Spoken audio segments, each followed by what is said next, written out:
And I believe, oh my gosh, there are so many fish right there. And there are a ton. What in the world? Big fish, big fish, big fish. What's going on, everybody? Nick from 618 Fishing here, and welcome back to another fishing adventure. There's silence in the darkness, a chaos underneath, a reckoning inside us calls out from the deep. There's blood in the water. I'm excited for this episode because we are going to be doing something that I've never done before. We will be dropping a GoPro down inside a deep and mysterious spillway. It's honestly one of the coolest fishing spots that I've ever found, and I've caught some very special and rare fish from it, but I still believe that it is hiding some secrets, so I can't wait to see what we catch on camera. We got heroes, blood in our veins. We got a fire, it's not gonna fade. 'Cause we were born for this. We were born for this. We have made the 2-hour drive and arrived at our destination, this really cool spillway. I can't wait to see what's living down at the bottom. I have a couple ideas as to how we're gonna get the underwater footage at this spillway. Plan A consists of some tape, some string, this underwater case, and this flashlight. So I'm gonna go ahead, rig up my GoPro and try to tape this waterproof flashlight to the GoPro, because this water, although it is relatively clear, I've only got probably close to 2.5 feet of visibility. I think this light is gonna help out. I have 2 GoPros with me. This one that I wear on my hat and the one on my chest. Unfortunately, this one has a cracked screen, so I cannot pair it to my phone. So we're gonna go ahead and use this GoPro on my chest. The audio might get a little choppy, but let's go ahead and try rigging it up. All right, so the GoPro is going to go inside of this waterproof case, which is going to make the audio not great.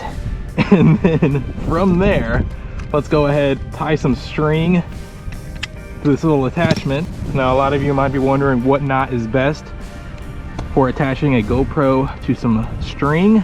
I'm gonna go ahead and use a polymer knot. Okay, now I've got the GoPro attached to this string. Now let's go ahead and rig up this flashlight. Okay, that's not the prettiest of things, but I think it will work. Let's send it down there. Okay, now the audio you guys are hearing is from my hat camera, which is nowhere near as good as my chest cam, so I apologize for that. But let's go ahead and connect this to my phone and see what we can see at the bottom of this spillway. The only drawback is I cannot view this footage until I'm already done recording. Okay, the camera is recording. Let's turn the flashlight on and drop it down there. Here we go. Hopefully we don't lose the GoPro.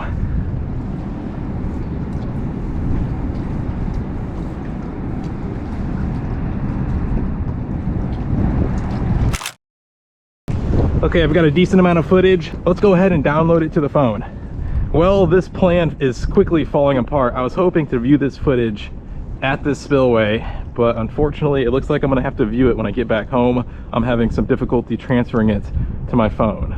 Fast forward and we are back at the editing desk. I have been patiently waiting to look at this underwater footage because I wanted to get my reaction on camera. Let's dive in. And now we are spinning. Okay, I'm getting a little dizzy. All right, we are underwater. I'm hoping we caught something on film. We're about to find out.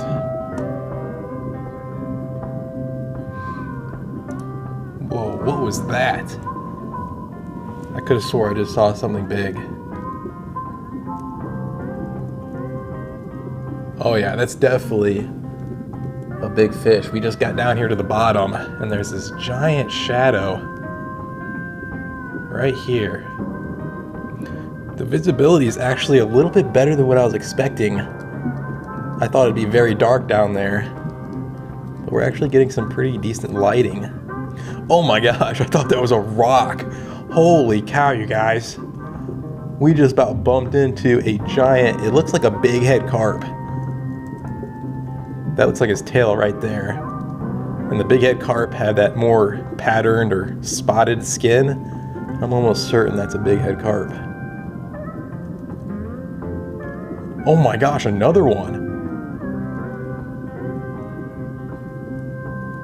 That's so cool. All right, so the first drop down there was actually a lot better than what I was expecting. All right, let's try dropping it right down in the middle. I think there's some slack water.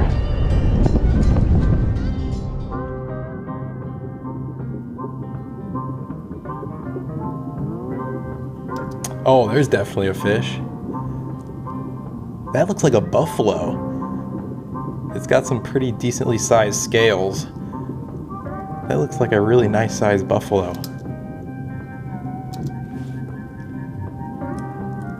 And another fish swims in here from the right. Not too sure on what that is. Alright, looked like another carp there. Another carp. Oh my gosh, there's so many. That is crazy. So we got a whole group of carp just sitting right in the middle of the spillway.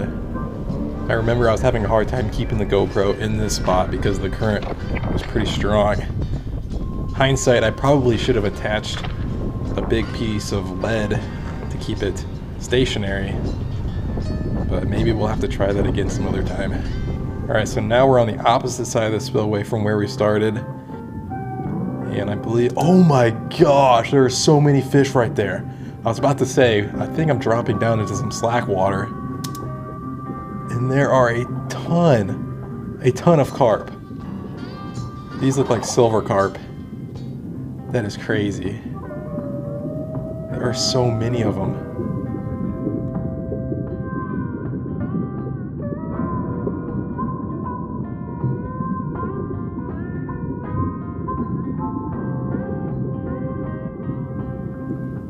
Alright, so I think that's it for the first video. I did take one more and I increased the power of my flashlight by about double, so we should be able to see quite a bit more. I've got the flashlight turned all the way as bright as it goes, which is actually surprisingly bright. It's 1,000 lumens. I did not want to start with this because I wasn't sure on how long the battery would last, but I'm excited to see what else we caught on camera. But it seems like most of the fish were on the opposite side of the spillway, which is interesting. It's pretty fun to see what I've been getting snagged on. I've lost quite a bit of tackle at this spillway, and it seems like there are a bunch of really big rocks down there.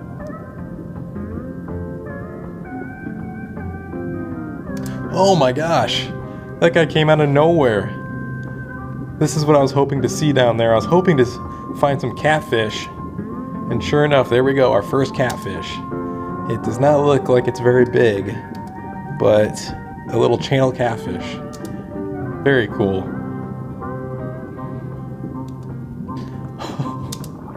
Alright, well I just ran into a fish right there. Looked like the tail of something. Not too sure on what fish that was.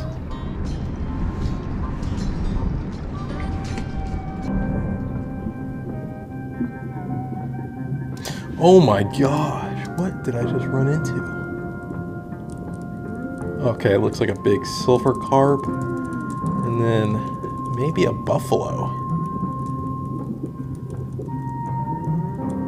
Not too sure.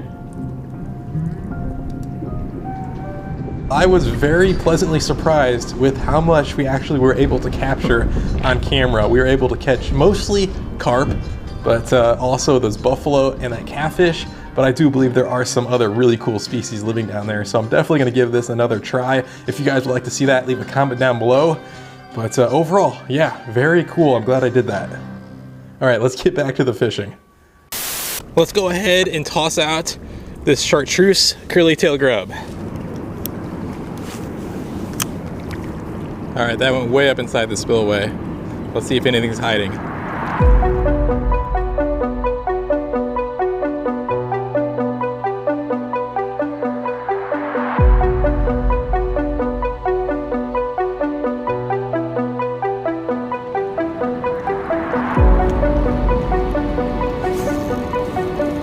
Is that a fish?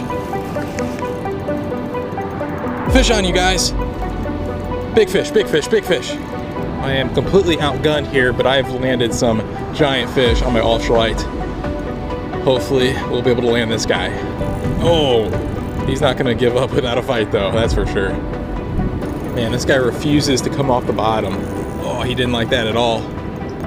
Just when I think I'm starting to make some progress, this dude just takes it right back. All right, he's swimming out into the open water. That could be a good or bad thing. Oh, I just caught a glimpse. I have no idea what it was. What in the world? Oh my gosh, he didn't like that at all. We gotta land this fish. Please stay on. Please, please, please stay on. This is one of the most epic battles I've ever had on my ultralight, with one of the biggest fish I've ever hooked into on my ultralight. Oh my gosh, look at the size of that fish. No, he's not done yet. Man, this guy is putting up one epic fight. I gotta try to keep him out of that spillway tunnel, see if we can turn him.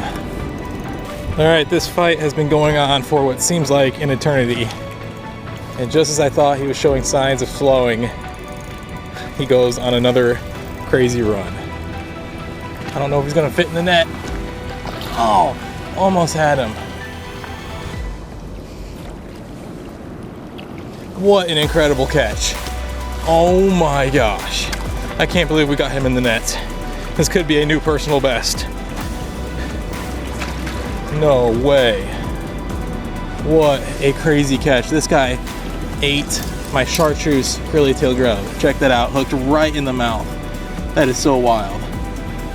Let's get a weight of this fish inside the net. 18 pounds, oh my gosh. Not quite a personal best, but one of the biggest big head carp that I've ever landed. It's a shame that these guys are highly invasive. I would have loved to have let him go, but we are gonna use him for future bait. I've been in search of my first spillway monster of 2023, and although that fish was not the species I was hoping to catch, that was a spillway monster nonetheless. I cannot believe I landed him on my ultralight. That's a catch that I'll remember for a long time. I am not surprised at all that there are big head carp living in that spillway. The evidence is surrounding me, but I do know there are some other species of fish down there, including some very special ones. So let's rig up another bait and see if we can hook into one of those. I brought a ton of night crawlers with me today. Let's go ahead and toss one out. The sun has set. I got absolutely nothing to go for the night crawler. And overall, it was a pretty slow day of fishing. But having said that, we were able to catch the first spillway monster of the year on the ultralight of all things. That was really fun. And hopefully we caught some cool footage underwater of this spillway. You guys will have seen that footage before myself. Overall, I had a lot of fun today. If you guys enjoyed this episode, I'd really appreciate it if you left a thumbs up. Possibly think about subscribing if you haven't. I will catch you guys on the next one. There's a swell in the water. We're not going under, no, no. Okay, I'm in the process of trying to download the footage to my phone so we can view it. And it's saying that it's gonna take 25 minutes. I don't know if I've got enough battery in my camera to last that amount of time. And to change the battery, I've got to pretty much destroy my whole rig. Dang it. Okay. This might not be a good idea.